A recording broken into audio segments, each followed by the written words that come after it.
আসসালামু আলাইকুম রহমতুল্লাহি ওবারাকাতু। ওয়েলকাম ব্যাক এগেইন রহস্যময় পৃথিবীর কৌতূহল। আশা করছি আপনারা সকলেই ভালো আছেন, সুস্থ আছেন। সো মাই ডিয়ার লিসেনার, আজকের ঘটনাটি খুবই দুর্দান্ত ও ভয়ঙ্কর হতে চলেছে। তো আর দেরি কিসে, চলুন আজকে ঘটনাটি শুরু করি। ঢাকার শহরতলির এক পুরনো হাসপাতাল, নামটা নাই বলি, যেটা গত 10 বছর ধরে বন্ধ। তবে জায়গাটা নিয়ে অনেক গল্প শোনা যায়। স্থানীয়রা বলে রাতের বেলা হাসপাতালের জানালায় ছায়ামূর্তি দেখা যায়, কান পাতলে ফিসফিস শব্দ শোনা যায়। কেউ কেউ তো দাবি করে হাসপাতালে এখনো ডাক্তার নার্সদের কণ্ঠস্বর শোনা যায়। এবারের কাহিনী শুরু হলো আমাকে এবং আমার বন্ধু রিয়াদের মাধ্যমে। আমি একজন নবীন চিকিৎসক, কয়েক বছর হলো ইন্টার্নশিপ শেষ করেছি। রিয়াদ 1 মাস এক সময় মেডিকেলের ছাত্র ছিল, কিন্তু ব্যবসার দিকে চলে যায় সে। আমরা দুজন ছোটবেলা থেকেই বন্ধু। এক সন্ধ্যায় রিয়াদ বলল, চল রাফি, আজ একটু অ্যাডভেঞ্চার করি, ওই পরিত্যক্ত হাসপাতালটা একবার দেখে আসি। আমি একটু ভেবে বললাম, তুই জানিস তো এসব জায়গায় কি সব অদ্ভুত ব্যাপার ঘটে। পুরনো রেকর্ড অনুযায়ী হাসপাতালের শেষ দিকে কয়েকটা রহস্যময় মৃত্যু হয়েছিল। রিয়াদ হাসলো, ওসব গুজব, আজ প্রমাণ করে দিবে এসব কিছুই না।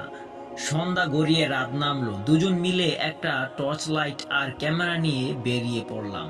হাসপাতালের ভিতরে ঢুকতেই একটা অদ্ভুত ঠান্ডা অনুভব করলাম, যেন কারো দম বন্ধ করা শ্বাস আমার গায়ে লাগছে। ধুলো জমে গিয়েছে, দেয়ালে ফাটা ফাটা দাগ, বাতাসে যেন একটা পচা ওষুধের গন্ধ। হঠাৎ করেই এক কথা থেকে যেন একটা ফিসফিস শব্দ এলো, তোমরা চলে যাও। আমার গায়ের লোম দাঁড়িয়ে গেল।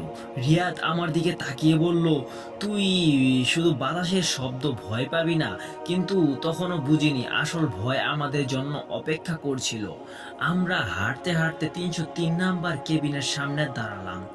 এটা সেই কেবিন যেখানে এক গর্ভবতী নারী চিকিৎসার অভাবে মারা গিয়েছিল। রিয়াদ দরজাটা ঠেলে দিল। এক মুহূর্তের জন্য মনে হলো আমার হার্ট বন্ধ হয়ে যাবে। বিছানার উপরে একটা মহিলা বসে আছে, চুল এলোমেলো, মুখে নীলচে রঙের ছাপ, চোখের কাটার গভীর অন্ধকার, গায়ে রক্তমাখা হাসপাতালের গাউন পরা। সে মুখ তুলে তাকালো। আমার আমার সমস্ত শরীর অবশ হয়ে গেল। তার ঠোঁট নেড়ে উঠল, তোমরা চলে যাও, না হলে আমিও তোমাদের নিয়ে যাব। দরজাটা হঠাৎ এমন জোরে বন্ধ হলো যে আশপাশ কেঁপে উঠল। রিয়াদ চিৎকার দিয়ে ছুটে পালালো। আমি দেরি করলাম না, বাসায় ফিরে এলেও আমার ঘুম পাচ্ছিল না। রাত গভীর হলো, মনে হলো কেউ আমার ঘরে ঢুকেছে। আমার শরীর নড়ছিল না, কেবল শুনতে পাচ্ছিলাম আমি এখনো এখানে আছি। চোখ খুলে দেখি জানালার বাইরে কালো ছায়ার মতো কিছু একটা। তখনই বুঝলাম ও আমাদের ছেড়ে দেয়নি, ও এখনো আমাদের সঙ্গে আছে। আমার শরীর পুরোপুরি অবশ হয়ে গিয়েছিল, মনে হচ্ছিল কোনো ভারী কিছু আমার বুকের উপর চেপে বসেছে। চোখের সামনে ঝাপসা হয়ে আসছিল, আর সেই ফিসফিসানিটা আরো স্পষ্ট হচ্ছিল, আমি এখনো এখানে আছি। জোর করে গলা থেকে শব্দ বের করার চেষ্টা করলাম, কিন্তু ব্যর্থ হলাম। একমাত্র কাজ ছিল চোখ বন্ধ করা। মনে হচ্ছিল যদি চোখ খুলি তবে যা দেখব সেটা সহ্য করতে পারবো না। ঠিক তখনই দরজায় জোরে ধাক্কার শব্দ হলো, ঠাস ঠাস। আমার আতঙ্ক চরমে পৌঁছালো। হঠাৎ শরীর আবার নড়ে উঠতে শুরু করলো, যেন কোনো অদৃশ্য শৃঙ্খ ভেঙে গেল। আমি বিছনা থেকে লাফ দিয়ে উঠে দরজার দিকে তাকালাম।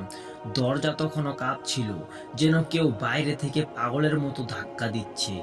আমি আর দেরি না করে দৌড়ে গিয়ে দরজাটা খুলে দিলাম, কিন্তু দরজার ওপাশে কেউ নেই। তবে মেঝেতে কিছু একটা পড়েছিল, পুরনো পুরনো হাসপাতালের গাউন, 303 নাম্বার কেবিনের সেই গাউন।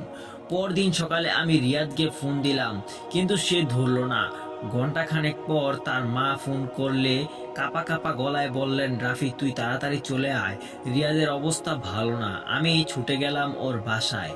রিয়াদ বিছনায় শুয়েছিল, কিন্তু ওকে দেখে আমার বুকে কেঁপে উঠল। ওর চোখ দুটো লালচে, কোন্টেরে ঢুকে গেছে, ঠোঁট শুকিয়ে গিয়েছে, আর সারা শরীর ঘামে ভেজা। আমি কাছে গিয়ে ডাকলাম, রিয়াদ কি হয়েছে? ও আস্তে আস্তে মুখ তুলল, তারপর যা বলল তা শুনে আমার রক্ত হিম হয়ে গেল। রাফি এখনো আমার সঙ্গে আছে। তারপর ওর হাতটা তুলে দেখলাম ওর কবজিতে গভীর আঁচড়ে দাগ। মনে হচ্ছিল কেউ লম্বা নখ দিয়ে ওর হাত চেপে ধরেছিল। আমি আর দেরি করলাম না, সেই দিনই পুরনো হাসপাতালের রেকর্ড খুঁজতে গেলাম। অনেক খোঁজাখুঁজির পর জানতে পারলাম 303 নাম্বার কেবিনে যে মহিলা মারা গিয়েছিল তার নাম ছিল সায়রা আনাম। সে 8 মাসের অন্তঃসত্ত্বা ছিল। এক রাতের প্রচণ্ড ব্যথা শুরু হলো।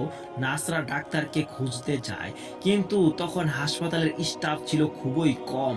একজন ডাক্তারও সময় মতো পৌঁছাতে পারেনি।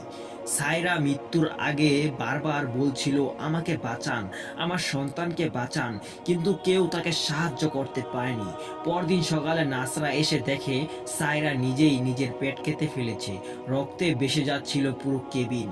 তারপর থেকে কেবিনটা বন্ধ করে দেওয়া হয়। আমি বুঝতে পারছিলাম আমাদের জীবন এখন বিপদের মুখে। আমি আর রিয়াদ মিলে একজন স্থানীয় মোল্লার কাছে গেলাম, যে নাকি এমন ঘটনা সম্পর্কে জানেন। সে আমাদের কথা শুনে কিছু দোয়া পড়লো আর বলল, ও এখনো মুক্ত হয়নি, কিন্তু যদি আর কখনো ওর জায়গায় না যাও তাহলে হয়তো তোমাদের ছেড়ে দিবে। সেদিন রাতেই আমি আর রিয়াদ সিদ্ধান্ত নিলাম ওই হাসপাতালের কথা কোনো দিনও মনে করব না, ওখানে আর কোনোদিন যাব না। এরপর কিছুদিন সবকিছু স্বাভাবিক মনে হচ্ছিল, কিন্তু কিছু কিছু রাতের বেলা যখন বাতাস খুব ভারী হয়ে আসে, তখনও যেন কানে ফিসফিসানি ভেসে আসে। আমি এখনো এখানে আছি। ঘটনা কেবিন নাম্বার 303, লেখক ডক্টর জাবেদুল হক পাটোয়ারি। বিদ্রোহ ঘটনার লেখার ছোট ভুলগুলি ক্ষমা সুন্দর দৃষ্টিতে দেখবেন। আর হ্যাঁ, অবশ্যই কমেন্টে লিখে জানাতে ভুলবেন না আজকের ঘটনাটি আপনাদের কাছে কেমন লাগলো। তো মাই ডিয়ার লিসেনার, আশা করছি আজকের এই ঘটনাটি আপনাদের কাছে খুবই ভালো লেগেছে। আর হ্যাঁ, আপনারা কোন জায়গা থেকে আমার এই ভিডিওটি দেখছেন সেটা অবশ্যই কমেন্টে লিখে জানাবেন। আর হ্যাঁ, আপনি যদি রহস্যময় পৃথিবীর কৌতূহলে নতুন হয়ে থাকেন তাহলে অবশ্যই ভিডিওতে একটি লাইক আর চ্যানেল নতুন হলে সাবস্ক্রাইব করে দিবেন। তো ভালো থাকবেন, সুস্থ থাকবেন, দেখা হচ্ছে পরবর্তী আরো একটি দুর্দান্ত ভিডিও নিয়ে। আল্লাহ হাফেজ।